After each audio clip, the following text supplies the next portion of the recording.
মনে বড় আশা ছিল যাব মদিনায়,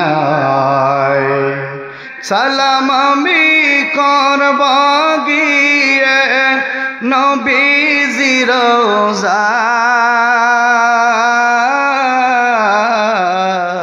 আউযু বিল্লাহি মিনাশ শাইতানির রাজীম। বিসমিল্লাহির রহমানির রহিম।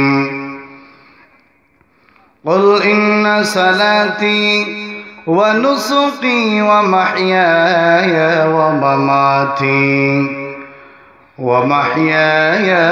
ومماتي لله رب العالمين. وقال تعالى وقرن في بيوتكن ولا تبرجن تبرج الجاهلية الأولى. وقال رسول الله صلى الله عليه وسلم أخلص دينك يكفك العمل القليل، أو كما قال النبي عليه الصلاة والسلام. صدق الله مولانا العظيم، صدق رسوله النبي الكريم، ونحن على ذلك من الشاهدين والشاكرين والذاكرين، والحمد لله رب العالمين. तौहीद की अमानत सीनों में है हमारा,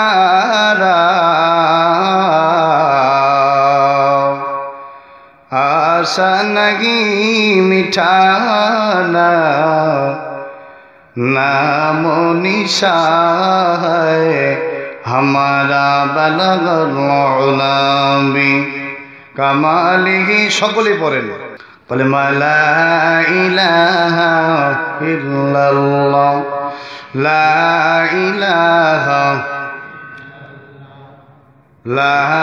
ইলাহা ইল্লাল্লাহ, লা ইলাহা।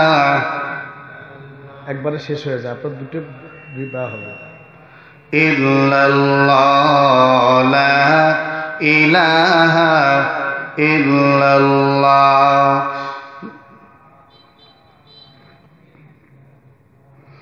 গাড়ি বাড়ি কররে মানুষ, গাড়ি বাড়ি কররে মানুষ, সেই বাড়ি তো তোমার নয়। 3.5 হাত মাটির ঘর, সেই বাড়ি তো তোমার হয়। কলেমা লা ইলাহা ইল্লাল্লাহ, লা ইলাহা।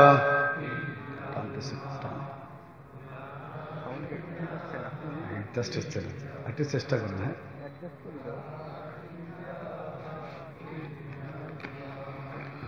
লা ইলাহা ইল্লাল্লাহ মুহাম্মাদুর রাসূলুল্লাহ সাল্লাল্লাহু আলাইহি ওয়াসাল্লাম, সাল্লাল্লাহু আলাইহি ওয়াসাল্লাম। নবীজির উপরে দরুদ পড়লাম। রওজা মুবারক জিয়ারত করতে কার কার মন চায়? হাত উঠে দেখান তো। ইনশাআল্লাহ সবার মন চায়।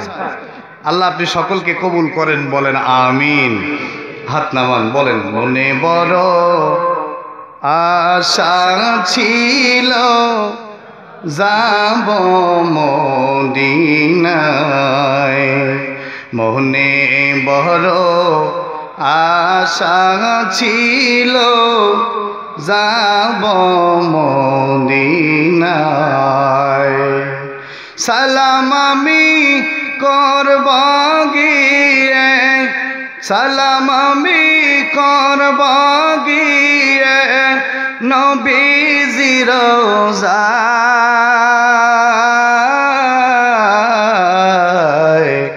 মনে বড় আশা ছিল যাব মদিনায় মনে বড় আশা ছিল যাব মদিনায়। আল্লাহ আমাদের কবুল করেন, বলেন আমিন। আগের অবস্থায় দিয়ে দেন আলহামদুলিল্লাহ। কেশবপুর দক্ষিণপাড়া যুব সমাজের উদ্যোগে একমবার্ষিকী বিশাল ওয়াজ মাহফিলের সম্মানিত সভাপতি জনাব মোহাম্মদ আফজাল হোসেন, সহকারী মাওলানা সালাইপুর আলিম মাদ্রাসা ও খতিব কেশবপুর দক্ষিণপাড়া জামে মসজিদ, প্রধান অতিথি জনাব মোহাম্মদ আবু বকর মণ্ডল, অধ্যক্ষ অবসরপ্রাপ্ত মাদারগঞ্জ ইসলামিয়া ফাজিল মাদ্রাসা ও ইমাম কেশবপুর ঈদগাহ মাঠ। আমার আগে আলোচনা রেখেছেন আমার বন্ধুবর হজরত মাওলানা মোহাম্মদ আল আমিন, খতিব কাঞ্চনপুর জামে মসজিদ, গুজ্জিপাড়া, পীরগঞ্জ, রংপুর। এরপরে আলোচনা রেখেছেন মুফাসসিরে কোরআন হাফেজ মাওলানা রুহুল আমিন, খতিব কৌয়াপুকুর, গন্ধবারপাড়া জামে মসজিদ, পীরগঞ্জ, রংপুর। স্টেজে বসা হযরত ওলামায়ে কেরাম, আমার চোখের সামনে মাটিতে বসে আছেন চুলদারি পেকে যাওয়া, চামড়ায় ভাঁজ পড়ে যাওয়া, চোখের জ্যোতি কমে যাওয়া মুরব্বী বাবাজিরা, যুবক বন্ধু, স্নেহের ছোট ভাই, পর্দার আড়ালের অবস্থানরতা শ্রদ্ধেয় সম্মানিত মা ও বোন, আল্লাহ পাকের দরবারে লাখো কোটি শুকর ও সুজুদ। আল্লাহ রাব্বুল আলামিন আপনাকে আমাকে আজকের এই ওয়াজ মাহফিলের জন্য কবুল করলেন। সকলেই শুকরিয়া তান বলছি আলহামদুলিল্লাহ। পানি চাইছিলেন, গরম পানি। আজকের এই ওয়াজ মাহফিলে আপনারা আসতে পেরে বসতে পেরে খুশি না বেজার? এত সুন্দর আয়োজন ইতিপূর্বেই অত্র মহল্লায় হয়নি, কথা বলেন ঠিক কিনা? তো এই যে এত সুন্দর একটি আয়োজন করলে আয়োজক যারা ছিলেন, আল্লাহ রাব্বুল আলামিন প্রত্যেকের হায়াতের মধ্যে বরাকার দান করে, সকলে বলেন আমিন। সম্মানিত হাজিরিন, আপনাদের সামনে আমি কোরআনুল কারীম থেকে ছোট্ট একটি আয়াতে কারিমা তেলাওয়াত করেছি। আল্লাহ রাব্বুল আলামিন, আমি ভূমিকা ছাড়াই আলোচনায় ঢুকছি, যেহেতু উঠতে আমার 11টা বেজে গেছে। আল্লাহ রাব্বুল আলামিন কোরআনুল কারীমের মধ্যে বলেন, বিসমিল্লাহির রহমানির রহিম, কুল ইন্না সালাতি ওয়া নুসুকি ওয়া মাহইয়ায়া ওয়া মামাতি লিল্লাহি রাব্বিল আলামিন। আল্লাহ রাব্বুল আলামিন কোরআনুল কারীমের মাধ্যমে জানায় দিলেন, হে নবী আপনি জানায় দেন, ইন্না সালাতি আমার নামাজ, ওয়া নুসুকি আমার কুরবানি, ওয়া মাহইয়ায়া আমার হায়াত, ওয়া মামাতি আমার মৃত্যু, লিল্লাহি রাব্বিল আলামিন একমাত্র কার জন্য হইতে হবে? একটু আওয়াজ দিয়ে কও। আপনার আমার নামাজ বলেন তো কার জন্য হবে? আর নামাজ যদি দুনিয়ায় কার জন্য পড়া হয়, ওই নামাজ আপনার আমার জান্নাত পাওয়া যাবে না, জাহান্নাম মুক্ত হওয়া যাবে না, জান্নাতের চাবি পাওয়া যাবে না। নামাজ পড়তে হলে একমাত্র আমার আল্লাহর জন্য পড়তে হয়। আল্লাহ রাব্বুল আলামিন আল্লাহর পয়গম্বর জানায় দিলেন, পয়গম্বর জানায় দেন, নিশ্চয় আমার নামাজ, আমার কুরবানি একমাত্র কার জন্য হবে বলেন? তাহলে বোঝা গেল নামাজটা কার জন্য হয়। কিন্তু সমাজে মানুষের জন্য নামাজ পড়া লোক সমাজে আছে না নাই বলেন? এই জমিনের মধ্যে অনেকে আছে, যদি জিজ্ঞাসা করা হয় ভাই কেন নামাজ আদায় করো, ওই লোকটা উল্টা জবাব দেয়, বয়স হয়ে গেছে 40, 45, 50 পার হয়ে গেছে, এখনো যদি নামাজ না পড়ি মানুষ কি বলবে, এই জন্য আমি নামাজ আদায় করি। এমন কথা বলনেওয়ালা লোক আমাদের সমাজে আছে না নাই? মানুষ কি বলবে যদি এই জন্য আপনার আমার নামাজটা হয়? ও মুসলমান, মানুষ কি বলবে এটা যদি বলা উদ্দেশ্য হয়, তুমি মসজিদের মধ্যে নামাজ আদায় করো, 4 রাকাত নামাজ পড়তে 10 মিনিট সময় লাগে, এত আস্তে আস্তে রুকু সেজদা করো, কিয়াম করো, দাঁড়ায় দাঁড়ায় আস্তে আস্তে সেজদা করো, কেন করো বলে ডাইনেও লোক দেখে, বামেও লোক দেখে, সামনেও পিছনে সবাই তাকায় রইছে আর দেখ দেখ দেখ কত সুন্দর নামাজ আদায় করে। আর ওই লোকটাই যখন ঘরের দরওয়াজা বন্ধ করে নামাজ আদায় করে, দেখা যায় ওই লোকটা 10 রাকাত নামাজ পড়তে মাত্র 4 মিনিট সময়ও তার লাগে না। কথা বলেন ঠিক কিনা? তাহলে নামাজটা মানুষের জন্য হলো না আল্লাহর জন্য হলো? বলেন ও মুসলমান, কিয়ামতের ময়দানে আল্লাহ রাব্বুল আলামিন নামাজীদেরকে ডাক দিয়ে বলবো, নামাজি দাঁড়াও, বলো কেন নামাজ আদায় করেছিলা? নামাজি ডেকে বলবে, আল্লাহ আপনারে খুশি করার জন্য নামাজ আদায় করেছিলাম। আমার আল্লাহ বলবে, মিথ্যা বইল না, তুমি দুনিয়ার মানুষ তোমারে নামাজি বলবে, আবেদ বলবে, এই জন্য নামাজ পড়েছিলা। আল্লাহ রাব্বুল আলামিন কোরআনুল কারীমের মধ্যে বলেন, আল ইয়াউমা নাখতিমু আলা আফওয়াহিহিম ওয়া তুকাল্লিমুনা আইদিহিম ওয়া তাশহাদু আরজুলুহুম বিমা কানু ইয়াকসিবুন।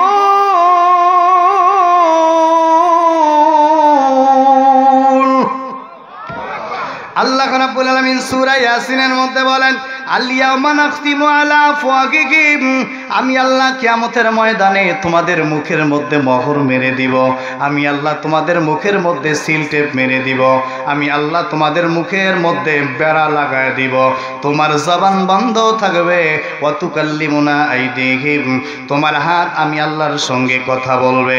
এই হাত দ্বারা কত জায়গায় সুদ খাইলা, এই হাত দ্বারা কত জায়গায় সুদ নিলাও, হাত দ্বারা কত জায়গায় সুদের টাকা লাগাইলাও, কত জায়গায় ঘুষ খাইলা, কত জায়গায় ঘুষ দিলা, হাত দ্বারা কত জনের উপরে জুলুম করলা।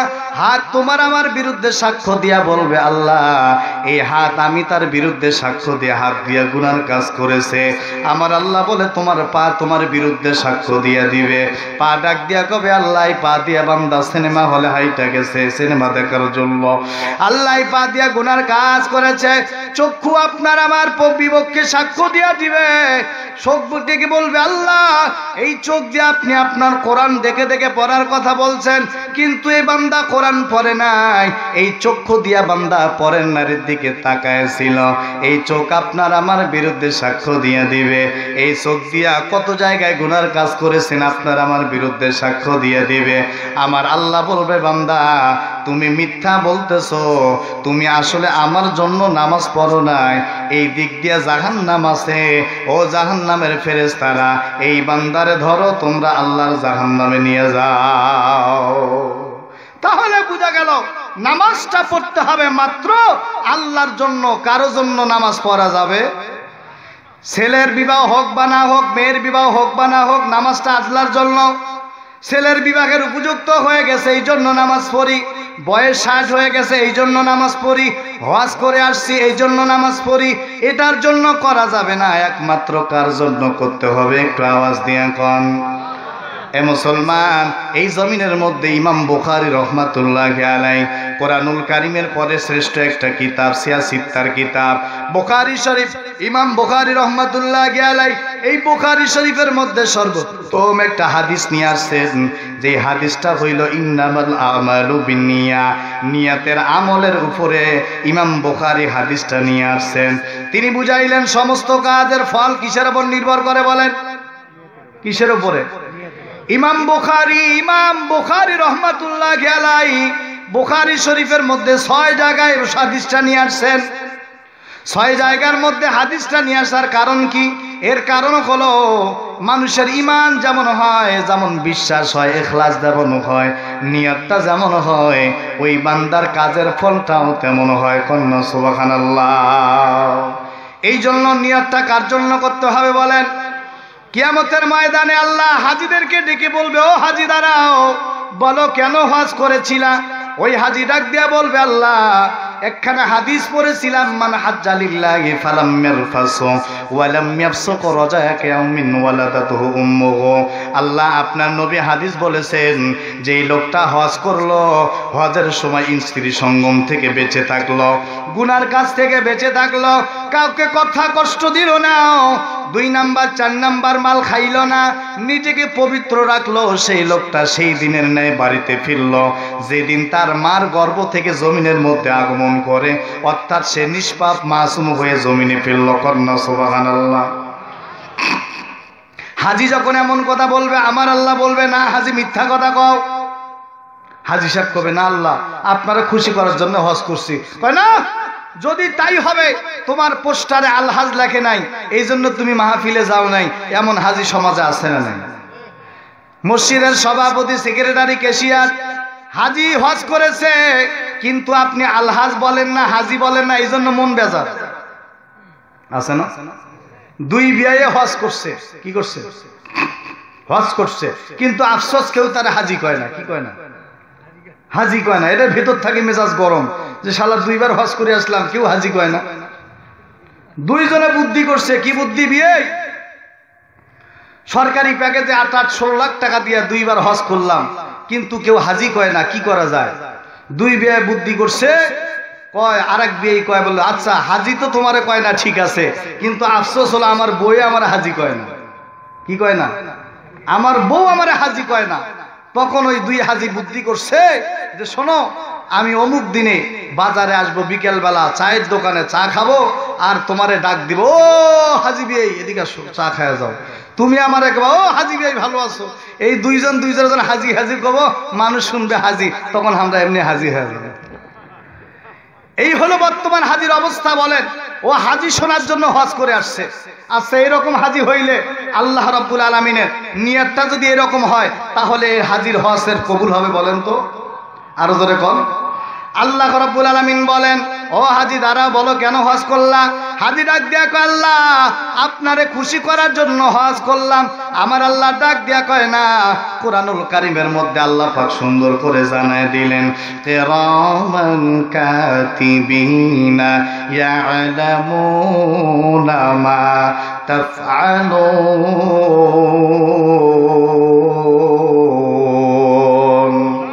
আল্লাহ রাব্বুল আলামিন কোরআনুল কারীমের মধ্যে বলেন কিরামান কাতিবিন, 2 পাশে 2 জন আল্লাহ রাখছেন। একজন আছে ডান পাশে আর একজন বাম পাশে। ডান পাশে যিনি আছেন ভালো লেখেন, আর বাম পাশে যিনি আছেন তিনি গুনাহ লেখেন। আমার নবী বলে, উম্মতে মুহাম্মাদি শোনো, তোমার চোখের দৃষ্টি যত দূর যায় তত দূর পর্যন্ত তোমাদের একটা হিসাবের খাতা হবে। কন্যা সুবহানাল্লাহ। আমরা চোখের দৃষ্টি দিয়ে আসমান পর্যন্ত তাকাই, কথা কোন ঠিক কিনা? এত বড় লম্বা একটা আপনার আমার হিসাবের খাতা হবে। এই হিসাবের খাতা যখন কিরামান কাতিবিন মেলায় দিবে, ওই বান্দা বলবে না আল্লাহ এত গুনাহ করি নাই। আমার আল্লাহ বলবে মিথ্যা বইল না, দেখো তোমার সব রেকর্ড করা আছে।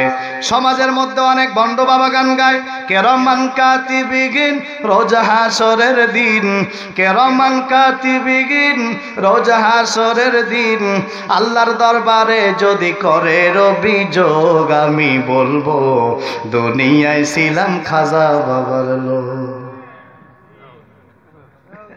একজন না 2 জন নাউজুবিল্লাহ করছে, বাকিটাকে চুপ করে বসে আছে। নাউজুবিল্লাহ আরো আস্তে কর না, আরো আস্তে কর। কিরামান কাতিবিন রোজ হাসরের দিন, আল্লাহর দরবারে যদি করে অভিযোগ আমি বলবো দুনিয়ায় ছিলাম খাজা বাবার লোক। নাউজুবিল্লাহ। এ মুসলমান বলেন, কোন খাজা রাজা জান্নাত দিতে পারেন? আরো আস্তে কর। খাজার বাবার তাকত নাই জান্নাত দেওয়ার, একমাত্র জান্নাতের মালিক। একটু আওয়াজ দিয়া কন। ও মুসলমান, যেহেতু আমাদের সামনে মসজিদ, আপনাদেরকে সুন্দর করে একটা নামাজের ইতিহাস শোনায় যায়। আমারে বলছে হুজুর একটু মেহেরবানি করে নামাজের ব্যাপারে কথা বলবেন। আমি আপনাদেরকে জীবনে শুনছেন কিনা আমার জানা নাই, 5 ওয়াক্ত নামাজের একটা ইতিহাস আছে, আপনাদেরকে জানায় যায়। 5 ওয়াক্ত নামাজ সর্বপ্রথম কোন পয়গম্বর কোন নামাজ পড়লেন শোনা দরকার আছে না? ফজরের নামাজ কোন নবী পড়লেন এটা আমাদের জানা দরকার আছে না নাই? বলেন। ফজরের নামাজ সর্বপ্রথম আদম আলাইহিস সালাতু ওয়াস সালাম পড়লেন। আদম নবী যখন জান্নাতের মধ্যে আপনার আমার আম্মা জান হাওয়া আলাইহিস সালামকে নিয়ে জান্নাতি ফল খায় আর জান্নাতে আরামায়েশে থাকে, শয়তান এবারে সুন্দর করে পাগড়ি জুব্বা পইরা জান্নাতের দরওয়াজার মধ্যে যায় কয় আসসালামু আলাইকুম আদম। আদম কয় আলাইকুমুস সালাম, তুমি কেডা? শয়তান কয় আমি আল্লাহর একজন আবেদ। বলে কি বলো বলো? বলে আমি একটা খুশি সংবাদ নিয়ে আসছি। কয় কি খুশি সংবাদ? বলে তোমার সামনে যে গান্দুম ফল আছে, এই ফলটা যদি তুমি ভক্ষণ করো, খেয়ে ফেলো, তাহলে আল্লাহ পাক তোমারে কোনো সময় জান্নাত থেকে বাহির করবে না। আদম নবী চিন্তা করছে, হায় আমি তো সারা জীবন জান্নাতে থাকতে চাই, এটা তো সে ভালো কথা বলেছে, আল্লাহ জান্নাত থেকে বাহির করবে না। শয়তানের ধোকায় পইরা পাগড়ি জুব্বা দেইকা আদম নবী বিশ্বাস কইরা ওই গান্দম ফলটা যখন খেয়ে ফেলছে, আমার আল্লাহ বলে আদম উখরুজ, বাহির হয়ে যাও জান্নাত থেকে। আল্লাহ রাব্বুল আলামিন আদম নবীরে জান্নাত থেকে বাহির কইরা জমিনে পাঠায় দিলেন। এবার আদম নবী জমিনে আসার পরে সর্বপ্রথম শ্রীলঙ্কার পাহাড়ের মধ্যে একটা পা রাখলেন, যেই পাহাড়ের পায়ের ছাপটা আমি নিজ চোখে দেখেছি, আপনারাও দেখবেন নেটে সার্চ দিয়া। আদম নবী শ্রীলঙ্কার পাহাড়ের মধ্যে পা রাখলেন। আদম নবী যখনই জমিনে আগমন করলেন, আইসা দেখে অন্ধকার, ডাইনে অন্ধকার, বামে অন্ধকার, সামনে অন্ধকার, পিছনে অন্ধকার, অন্ধকারাচ্ছন্ন জায়গা।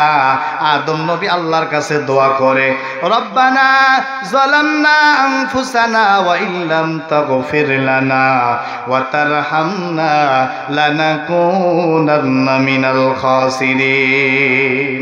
আদম নবী যখন দোয়া করে, আমার আদম নবী যখন দোয়া করেন, আমার আল্লাহর সঙ্গে সঙ্গে দোয়া কবুল করেন। আল্লাহ রাব্বুল আলামিন আদম নবীর দোয়া কবুল করার পরে আল্লাহ সূর্যটা উদয় করে দিলেন। যখন সূর্য উদয় হয়ে গেল, ফর্সা হয়ে গেল, সুবহে সাদেক হয়ে গেল, আদম নবী ওই জায়গার মধ্যে 2 রাকাত নামাজ আদায় করলেন।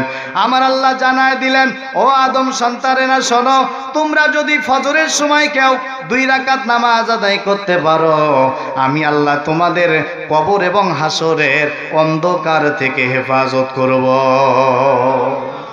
জোহরের নামাজ সর্বপ্রথম ইব্রাহিম আলাইহিস সালাম পড়লেন। ইব্রাহিম নবী সর্বপ্রথম জোহরের নামাজ পড়লেন কেমনে? ইব্রাহিম নবীর একজন সন্তান আছে, নাম তার ইসমাইল। ওই ইসমাইল নবীরে কুরবানি করার জন্য ইব্রাহিম নবী সামনে নিয়ে যায়, মিনার দিকে নিয়ে যাইতেছে। পথিমধ্যে ইব্রাহিম নবী যখন ইসমাইল নবীকে রাস্তার মধ্যে নয় মিনার মধ্যে পৌঁছার পরে তার হাতের মধ্যে রশি লাগাইয়া ইব্রাহিম নবী চোখটা বেঁধে নিয়া হাতের মধ্যে যখন ছুরিটা লইয়া ইসমাইল নবীর গলার মধ্যে পোষ করে, এমন সময় ইব্রাহিম নবীর মাথার মধ্যে 4টা চিন্তা। কতক্ষণ? কয়টা চিন্তা? 4টা চিন্তা আসলে। 1 নাম্বার চিন্তা কইল, আমি ইব্রাহিম 86 বছর বয়সে একটা সন্তান পাইলাম, আল্লাহ কেন তারে কুরবানি চাইলেন? 2 নাম্বার চিন্তা কইল, এই জায়গায় যদি আমি ইসমাইলকে কুরবানি করি, আমার বিবি হাজেরা একা একা এই জায়গায় কেমনে থাকবে? আমি ইব্রাহিম তো বনবাসে চইলা গেছে, আমি তো থাকবো না। 3 নাম্বার চিন্তা হইল, আমি যদি ইসমাইলকে কুরবানি করি, আমার বিবি হাজেরারে আমি কি জবাব দিব? 4 নাম্বার চিন্তা কইল, যাই হোক আর তাই হোক, আমার ইসমাইলকে কুরবানি করতেই হবে।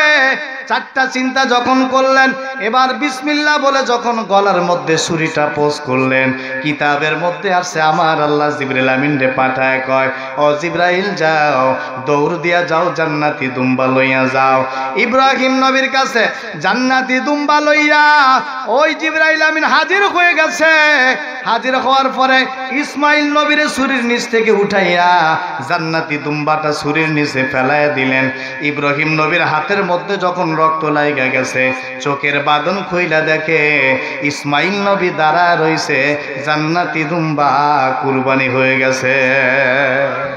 ওই জায়গার মধ্যে ইব্রাহিম নবীকে আল্লাহু আকবার, আল্লাহু আকবার, লা ইলাহা ইল্লাল্লাহু, আল্লাহু আকবার, আল্লাহু আকবার, ওয়ালিল্লাহিল হামদ। তাকবীরে তাশরিক ওই জায়গায় পড়ে, ইব্রাহিম নবীও পড়েন, ইসমাইল নবীও পড়েন। এরপরে ওই জায়গায় জিবরাইল আমিনও যখন পড়লেন, 3 জনার মুখের বাণী যখন একত্রিত হয়ে গেল, একটু আওয়াজ দিয়া কর না, আল্লাহু আকবার, আল্লাহু আকবার, লা ইলাহা ইল্লাল্লাহু, আল্লাহু আকবার, আল্লাহু আকবার, ওয়ালিল্লাহিল হামদ। তিনজনের মুখের বাণী যখন পছন্দ লাইগা গেছে, এবার আমার আল্লাহ ইব্রাহিম নবীরে ডাক দিয়া কয়, ও ইব্রাহিম, তুমি শুনিয়া রাখো, কিয়ামত পর্যন্ত কেউ যদি জোহরের নামাজ 4 রাকাত আদায় করে, আমি আল্লাহ তোমার মতো 4টা বিপদ থেকে আমি আল্লাহ তাদেরকে হেফাজত করব। কন্যা সুবহানাল্লাহ। ওই জায়গা থেকে তাকবীরে তাশরিক চলে আসলো। আসরের নামাজ ইউনুস আলাইহিস সালাম পড়ছেন। কথা বলেন, কে পড়ছেন? ইউনুস আলাইহিস সালাতু ওয়াস সালামকে আল্লাহ একটা গোষ্ঠীর মধ্যে পাঠাইছে, একটা গোত্রে পাঠাইছে দ্বীনের দাওয়াত দেওয়ার জন্য। দীর্ঘ সময় তিনি দাওয়াত দিলেন, কেউ দাওয়াত গ্রহণ করে না। এবার ইউনুস নবী ওই জায়গা থেকে রাগ কইরা বাড়িতে ফিরে আসে, অন্য জায়গায় যায়। নৌকার মধ্যে উঠছে, যখন সমুদ্র পার হয়, এমন সময় লটারি হইল, ইউনুস নবীরে পানির মধ্যে ফেলা দেওয়া হইল। ইউনুস নবী পানির মধ্যে পড়ার সঙ্গে সঙ্গে 4টা বিপদে পড়লেন। কথা বলেন, কয়টা বিপদ? 4টা বিপদের মধ্যে পড়ে গেলেন। 1 নাম্বার বিপদ হইল, ইউনুস নবী যখন এই পানির মধ্যে পড়ে গেলেন, পানির নিচের একটা অন্ধকার আছে না নাই কোন? 2 নাম্বার বিপদ হইল, ইউনুস নবীর একটা মাছে গিলে ফেলেছে, মাছের পেটের ভিতর অন্ধকার। 3 নাম্বার বিপদ হইল, ইউনুস নবীরে যেই মাছটা খেয়েছে ওই মাছটারে আবার আরেকটা মাছ খেয়ে ফেলেছে। 4 নাম্বার বিপদ হইল, সময়টা ছিল রাত্রে বেলা। 4টা বিপদের মধ্যে যখন ইউনুস আলাইহিস সালাম পড়লেন, এবার মাছের পেট থেকে ইউনুস নবী দোয়া করে, লা ইলাহা ইল্লা আনতা সুবহানাকা ইন্নী কুনতু মিনাজ জালিমিন। আমরা যে বিপদে পড়ি, ইউনুস কদম পড়ি, ওই যে ইউনুস নবী মাছের পেট থেকে এই দোয়া পড়ছে। আমার আল্লাহ কয়, ও জমিনের মানুষ শোনো, তোমরা যদি কেউ আসরের 4 রাকাত নামাজ আদায় করতে পারো, আমি আল্লাহ তোমাদের ইউনুসের মতো 4টা বিপদ থেকে হেফাজত করব। ইউনুস নবী যখন এমন দোয়া পড়ছে, মাছ আর তারে হজম করে নাই। এবার মাছটা সমুদ্রের কিনারে যাইয়া ইউনুস নবীরে বমি কইরা ফেলায় দিয়া মাছের মতো চইলা গেছে। কিছুক্ষণ পর ইউনুস নবীর জ্ঞানটা যখন ফিরে আসছে, ইউনুস নবী এবার জ্ঞান ফিরে আসলে ওই জায়গার মধ্যে দাঁড়াইরা ইউনুস নবী 4 রাকাত নামাজ আদায় করেছে। আমার আল্লাহর কাছে নামাজটা বড় প্রিয় লাগছে, মহাব্বত লাগছে। আমার আল্লাহ কয়, কেউ যদি আসরের সময় 4 রাকাত নামাজ আদায় করতে পারো, আমি আল্লাহ ইউনুসের মতো তোমাদের বিপদ থেকে হেফাজত করব। মাগরিবের নামাজ সর্বপ্রথম হযরত ইয়াকুব আলাইহিস সালাম পড়ছেন। কে পড়ছেন? ইয়াকুব নবীর 11 সন্তান ছিল। 1 সন্তানের নাম হলো ইউসুফ, আর বাকি 10 সন্তান। ওই বাকি 10 সন্তান ইউসুফ আলাইহিস সালামরে দেখতে পায় না, কারণ বাবায় বড় মহব্বত করে। ইউসুফ নবী বড় সুন্দর চেহারার ছিলেন। মিশরের নারীরা ইউসুফ নবীরে দেখে আর আঙ্গুর ফল, সেব ফল কাটে, আপেল কাটে। কিতাবের মধ্যে আসছে, ইউসুফ নবীরে দেখতে দেখতে মিশরের নারীরা তাদের চাকু দিয়ে তাদের হাত কেটে ফেলছে। কন্যা সুবহানাল্লাহ। আম্মা জান আয়েশা রাদিয়াল্লাহু তাআলা আনহা বলে, ও মিশরের নারীরা শোনো, ওই জায়গায় যদি ইউসুফ নবী না কইরা আমাদের নবী মুহাম্মদ রাসূলুল্লাহ হইতো, তাহলে তোমরা হাত তো দূরের কথা, তোমরা কলিজাটা পর্যন্ত কেটে ফেলতা। এত সুন্দর ছিল আপনার আমার নবীজির চেহারা। সেই নবীরে চিনলাম না, রুটি হালুয়া খাওয়ার জন্য পাগল, কিন্তু নবীর সুন্নত পালন করার জন্য পাগল না। কথা কোন ঠিক কিনা? নবীজির সুন্নতের জন্য জীবন দিতে পারে না, কিন্তু মসজিদে জিলাফির জন্য ডাঙ্গাডাঙ্গি করে মরতেও পারে। আছে না নাই? এই সমাজের মধ্যে হিংসা বিদ্বেষ আছে না নাই? আছে। 11 ভাইয়ের মধ্যে ইউসুফ নবীরে কেউ দেখতে পায় না, কারণ ইয়াকুব আলাইহিস সালাম তারে বড় মহব্বত করে, খুব মহব্বত করে, কিন্তু বাকি 10 ভাই খুব হিংসা করে। আচ্ছা, হিংসা ভালো না খারাপ? আপনাদের এলাকায় হিংসা আছে? আছে। ভাই ভাই দেখতে পায় না, ভাই বোনদের দেখতে পায় না, এমনকি বাবা ছেলের মধ্যে হিংসা আছে না নাই? আছে। এখন বলেন তো, হিংসা সমাজের মধ্যে থেকে দূর করা দরকার আছে না নাই? হিংসার ফল খুব ভালো হয়। খিজির আলাইহিস সালামের নাম শুনছেন আপনারা? খিজির আলাইহিস সালামের কাছে একবার গেছে, যা কয় হুজুর একটু দোয়া করেন। কয় কি দোয়া করব? আমার পাশের বাড়ির একটা হইলে আমার জন্য ডাবল হয়। কি হয়? পাশের বাড়ির একটা হইলে আমার কয়টা হয়? 2টা হয়। এই দোয়া বলে হয়, কারণ পাশের বাড়ির ওর যে এত হয়, এরা সহ্য হয় না। কি হয় না? সহ্য হয় না, খালি পিত্তি হাতে জ্বলে। তখন খিজির আলাইহিস সালাম দোয়া করে দিয়েছে, ঠিক আছে যাও। দিলাম দোয়া করিয়া। এবার বাড়িতে গেছে, যাওয়ার পরে দেখে হ্যাঁ ঠিক তো দোয়া কবুল হয়ে গেছে। পাশের বাড়ির ওই ভাইয়ের একটা বাচ্চা, এর কয়টা বাচ্চা, ওর একতলা বাড়ি, এর কয়তলা বাড়ি, ওই এক কাঠা জমির মালিক, এর কয় টাকার জমির মালিক, ওর একটা গাড়ি, এর কয়টা গাড়ি। খুব ভালোই চলতে চলতে চলতে হঠাৎ করে একদিন এমস খুব ভালো চলে, এ খুশিতে বাকবাকুম। হঠাৎ করে একদিন ওই পাশের বাড়ির লোকটার একটা চোখ কানা হয়ে গেছে। কথা ছিল কি, এর একটা হলে এর কয়টা হবে, দুইটা হবে। ওর একটা চোখ কানা হয়ে গেছে, এর কয়টা গেছে, এখন দুইটা গেছে। আরো কিছুদিন যাওয়ার পরে ওর একটা গেছে হাত ভাঙ্গে, এর কয়টা গেল। আর কিছুদিন যাওয়ার পর ওর একটা পা নুলা হয়ে গেছে, এর কয়টা গেছে। এর মগার চিন্তা করছে হুজুরের সাথে দেখা, হুজুর কি দোয়া করছেন, প্রথম তো ভালোই চলতেছিল, ওর একটা গাড়ি আমার দুইটা, ওর একটা বাড়ি আমার দুইটা বাড়ি, চলতে চলতে ভালোই চলতেছিল, কিন্তু হঠাৎ করে ওর একটা চোখ কানা হয়ে গেল, আমার তো দুটোই শেষ। এরকম করে যদি আমার আরো সামনে চলে তাহলে আমি আর বাঁচবো না, আমার মৌত ছাড়া কোনো বুদ্ধি নাই। খিজির আসসালামকে বড় হিংসা করবি, হিংসার ফলটা এমন হয়, নবীজি বলে শুকনা কাঠকে যেমন আগুনে পুড়ে ভস্ম করে ফেলে, ঠিক তেমনি মানুষের হিংসা হজ রোজা নামাজ হজ যাকাত সবগুলোর নেক আমল পুড়ে ভস্ম করে ফেলে। কন্যা নাউজুবিল্লাহ। তাহলে হিংসা করবেন, হিংসা করা যাবে না। 11 ভাই করছে কি জানেন, ওই 10 ভাই ইউসুফ আলাইহিস সালামকে কূপের মধ্যে ফেলায় দিছে। কই ফেলছে, কূপের মধ্যে ফেলায় দিছে। দিয়ে একটা ছাগল জবাই করে ছাগলের রক্ত ভরাইয়া এবার আব্বার কাছে আসছে। আয়সা কয় আব্বা কি হয়েছে, কয় আমাদের যে ছোট ভাই ইউসুফ আছে না, বলে হ্যাঁ আছে। কয় ইউসুফ রে বাঘে খাইছে। কি খাইছে, বাঘে খাইছে। কয় যে রক্ত দেখেন, ওর জামা নিয়ে আসছি, এই যে দেখেন রক্ত। কয় তাই, বলে হ্যাঁ। কয় না আমার তো বিশ্বাস হয় না।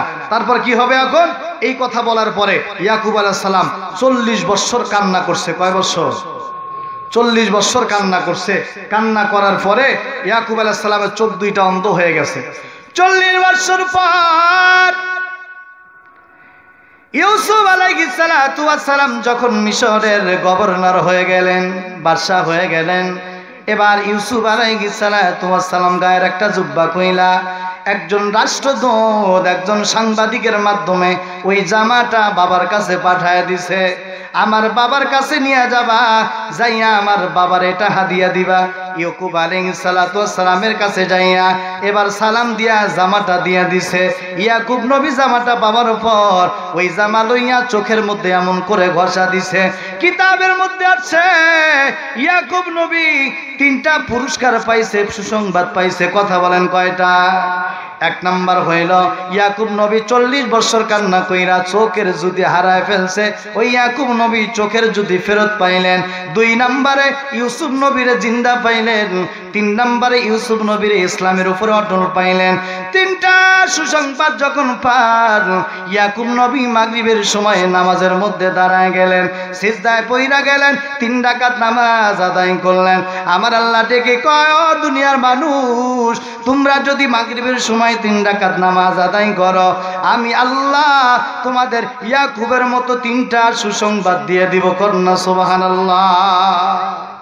এশার নামাজ সর্বপ্রথম মুসা আলাইহিস সালাম পড়ছে। কে পড়ছেন? আর আস্তে কোন? মুসা আলাইহিস সালাম সামনের দিকে হারুন নবীরে লইয়া দৌড়ায়, বনি ইসরাইলের উম্মতদেরকে লইয়া সামনের দিকে দৌড়ায়। পিছন দিক থেকে ওই ফেরাউন 20 লক্ষ সৈন্য লইয়া তাদেরকে দৌড়ায়। 20 লক্ষ সৈন্য পিছনে পিছনে দৌড়ায়, সামনে যায়। মুসা নবী সামনে যাইতে যাইতে বিশাল বড় এক নীলনদ তৈরা গেছে। ওই নীলনদের সামনে যাইয়া 4টা চিন্তা করে। কয়টা চিন্তা? আর আস্তে কোন? মুসা নবীর আল্লাহ বলি ধাপ, ও মুসা ফিরাউনের কাছে যাও, ইন্নাহু তাগা, নিশ্চয় ফিরাউন পথভ্রষ্ট হয়ে গেছে। মুসা নবীর আল্লাহ তুর পাহাড়ে ডাইকা একটা কিতাব দিলেন। কিতাবের নাম কে বলতে পারেন? কি কিতাব? তাওরাত। কি কিতাব? মুসা নবীরে তুর পাহাড়ে ডাইকা আল্লাহ একটা কিতাব দিলেন, নাম হলো তাওরাত। একটা লাঠি দান করলেন। মুসা নবীর আল্লাহ বললেন, যাও ফিরাউনের কাছে দাওয়াত নিয়ে যাও। মুসা নবী ফিরাউনের কাছে যাইয়া দিনের দাওয়াত দেয়। ও মুসা বলো লা ইলাহা ইল্লাল্লাহ।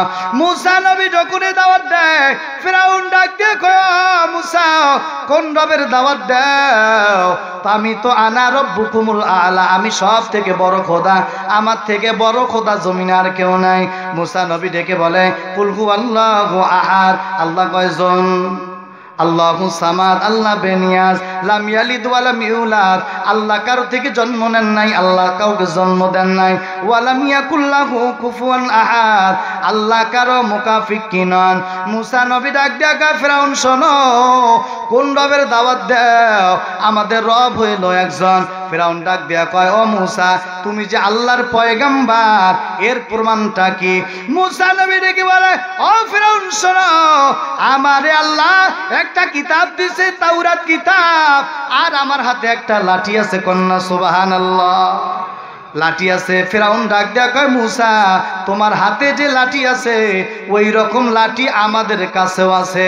মুসা নবী বলে, আমার হাতের লাঠি তোমাদের হাতের লাঠি সমান নয়। বলে কেন? বলে আমার হাতে যে লাঠি আছে এই লাঠি আল্লাহ জান্নাত থেকে পয়গম্বরদের হাতে হাতে বদল কইরা আল্লাহ জান্নাতি লাঠি আমার মধ্যে পৌঁছায় দিয়েছেন। মুসা নবী কয়, এটা হলো জান্নাতি লাঠি। ফিরাউন ডাক দেয়া কয়, না, এটা দুনিয়ার লাঠি। আমার আল্লাহ ডাক দেয়া কয়, মুসা রে, তোমার হাতে যে লাঠি আছে এটা ময়দানের মধ্যে ফেলায় দাও। তাফসীরের কিতাবে আছে, মুসা নবী যখন লাঠিটা ময়দানের মধ্যে ফেলায় দিছে, ফেলতে দেরি হয়, বিশাল বড় একটা সাপ হইতে দেরি হয় না। তাফসীরের কিতাবে মুফাসসিরিনে কিরাম লেখেন, ওই যে সাপটা এত বড় হইল, এই সাপের দুই ঠোঁটের মাঝখানে লম্বা ছিল 40 গজ। কয় গজ? 40 গজ। যদি একটা দুই ঠোঁটের সাপের মাঝখানে লম্বা হয়, তাহলে সাপটা কত বড়? মুসা দেখা কয়, ও মা, সাঙ্গু ফাঙ্গু যারা আছে সব কয় মা ওরে বাবারে। মুসা নবী নিজেও ভয় পাইলেন। আমার আল্লাহ কয়, মুসা বন্ধু, বিসমিল্লাহ কইরা তুমি হাত দাও। আল্লাহ কি কুদরত! বিসমিল্লাহ বলে ওই সাপের লেজে যখন হাত দেয়, সাপটার সঙ্গে সঙ্গে লাঠি হইয়া যায়। ফিরাউন ডাক দিয়া কয়, আশ্চর্য কথা, ও মুসা, তুমি কি জাদু শিক্ষা মিশরে ঢুকছো নাকি? মারাত্মক বড় জাদুঘর। আমি বাবা জাদুবিদ্যা জানি না, তোমার সঙ্গে জাদুঘররা খেলবে। মুসা নবী কয়, তাহলে কি করা দরকার? ফিরাউন কয়, মিশরের সব জাদুঘরদের আমি একত্রিত করব, তুমি জাদু খেলবা, যদি পাস পাস, না পাইলে ফেল। মুসা নবী কয়, এটা একটা সময় আসছে, আমার সুযোগ, সবগুলো একটা হবে, আর আমি কলেমার মালা সবগুলোর গলা পরায় দেব। কন্যা সুবহানাল্লাহ। এবার আয়োজন করা হলো মিশরের বিশাল বড় এক স্টেডিয়ামের মধ্যে, খেলার আয়োজন করা হলো। সমস্ত বিজ্ঞ বিজ্ঞ জাদুঘররা মিশরের উপস্থিত হয়ে গেল। একদিক দিয়ে সমস্ত বিজ্ঞ বিজ্ঞ জাদুঘর, আর এক দিক দিয়ে সে মুসা নবী। এবার মুসা নবীর পোশাকটা, মাথায় পাগড়ি, গায়ের মধ্যে জুব্বা, মুখের মধ্যে দাড়ি, হাতের মধ্যে লাঠি, একটা চেহারার মধ্যে রং আছে না নাই? ওই সময়ের একটা রসম ছিল, যেই খেলার মধ্যে বাদশা নিজে উপস্থিত থাকে, সমস্ত খেলোয়াড়ের পোশাক একরকম হয়। এবার সব জাদুঘরের পোশাক একরকম, মুসা নবীর পোশাক আর এক রকম। এবার চিন্তা করলো, মুসার কাছে যাকে, মুসা আমাদের পোশাকটা পরো। মুসা নবী কয়, তোমাদের পোশাক পরে আমি খেলবো না। কয়, তাহলে খেলা হবে না। কয়, আমাদের খেলা হবে যদি আমার পোশাক তোমরা পরো। কন্যা মারা হবে। এই পোশাকটা হলো জান্নাতের পোশাক, এই পোশাক হলো জান্নাতের পোশাক, এটা ফেরেশতার পোশাক, এটা জান্নাতীদের পোশাক, এই পোশাক আমি খুলে খেলবো না। এবার মুসা নবীর কথায় ফিরাউন পড়ছে সিফের মধ্যে। কয়, রে কি করা যায়? মন্ত্রী পরিষদ বৈশা এবার একটা সিদ্ধান্ত নিল, কি করা যায়? কয়, মুসার পোশাকটা বানায় সবার শরীরে পরায় দাও। বাস, এবার ওই চিন্তা কইরা সবার পোশাক, মুসা নবীর পোশাক, পাগড়ি জুব্বা পরানো হইল। যখনে পরা শেষ, আমার আল্লাহ জিবরাইল আমিনরে কয়, জিবরাইল আর একটা সেকেন্ড দেরি কইরো না, যত জাদুঘর মুসার পোশাক পরছে সবগুলোর গলার মধ্যে কলেমার মালা পরায় দাও। মুসা নবী এবার তুর পাহাড়ে যায়, কয়, আল্লাহ বুঝলাম না, পাঠাইলেন ফিরাউনের কাছে, কিন্তু জাদুঘররা হেদায়েত পাইল, ফিরাউন তো হেদায়েত পাইল না। আমার আল্লাহ কয়, মুসা তোমার শরীরে যে পাগড়ি জুব্বা আছে, এই পাগড়ি জুব্বা যখন জাদুঘররা পরছে, আমি আল্লাহর কাছে বড় মায়া লাগছে, বড় ভালো লাগছে। শুধু পোশাক পরার কারণে আমি সমস্ত জাদুঘরদেরকে কলেমা পরার নসিব করে দিছি। কন্যা সুবহানাল্লাহ। তাহলে পোশাকের দাম আছে না নাই? আছে না? কিন্তু মা বোনরা পোশাক পরে, হ্যাঁ আছে? আশ্চর্য হবেন আজকাল সমাজের নারীরা ধ্বংসের দ্বার প্রান্তে কোন সময় জানি জাহান্নামে পাটা পিছলে পড়ে যায়, কথা কোন ঠিক কিনা? আল্লাহ রাব্বুল আলামিন মূসা নবীর ওই ফিরাউনের ধাওয়ার সামনে যখন লাগাইতেছে, মূসা নবীর সামনে নীলনদ, আমার আল্লাহ ডেকে বলে, ও মূসা চিন্তা কইরো না, বিসমিল্লাহ বইলা লাঠি দিয়া সমুদ্রের মধ্যে বাড়ি দাও। যখনই ওই নীলনদের মধ্যে মূসা নবী লাঠি দিয়া বাড়ি মারছে, আল্লাহ রাব্বুল আলামিন কুরআনুল কারীমের মধ্যে সুন্দর করে বলেন, ও দুনিয়ার মানুষ শোনো, মূসা নবী লাঠি দিয়ে বাড়ি মারতে দেরি হইল, আমার আল্লাহ নীলনদ দিয়ে রাস্তা বাহির করতে দেরি করে না। রাস্তা হয়ে গেল, মূসা নবী পার হয়ে গেলেন। এবার চারটা বিপদ তিনি উদ্ধার হয়ে গেলেন, 4 রাকাত নামাজ আদায় করলেন। এই জন্য সর্বপ্রথম আদম আলাইহিস সালাম ফজর পড়লেন, যোহর পড়লেন ইব্রাহিম নবী, আসর পড়লেন ইউনুস নবী, মাগরিব পড়লেন ইয়াকুব নবী, এশা পড়লেন মূসা নবী। 4 ওয়াক্ত নয়, 5 ওয়াক্ত নামাজ। এই 5 ওয়াক্ত নামাজের ইতিহাস জানার পরে আপনার আমার দিলে একটু মজা লাগছে কি লাগে নাই কোন? মুসলমান নামাজ পড়া দরকার আছে না নাই? আল্লাহ রাব্বুল আলামিন বলে, ইন্নাস সালাতা তানহা আনিল ফাহশাই ওয়াল মুনকার। এই নামাজ, নিশ্চয়ই নামাজ মানুষকে খারাপ পয়সা কাজ থেকে বিরত রাখে। তুমি গাঁজা খাও তবুও নামাজ আদায় করো, তুমি বিড়ি সিগারেট খাও নামাজ আদায় করো, তুমি যা করো করো নামাজটা পড়ো, কারণ নামাজের এত পাওয়া, একদিন এই নামাজ তোমারে বিড়ি সিগারেট গাঞ্জা থেকে হেফাজত করবে, ঠিক কিনা?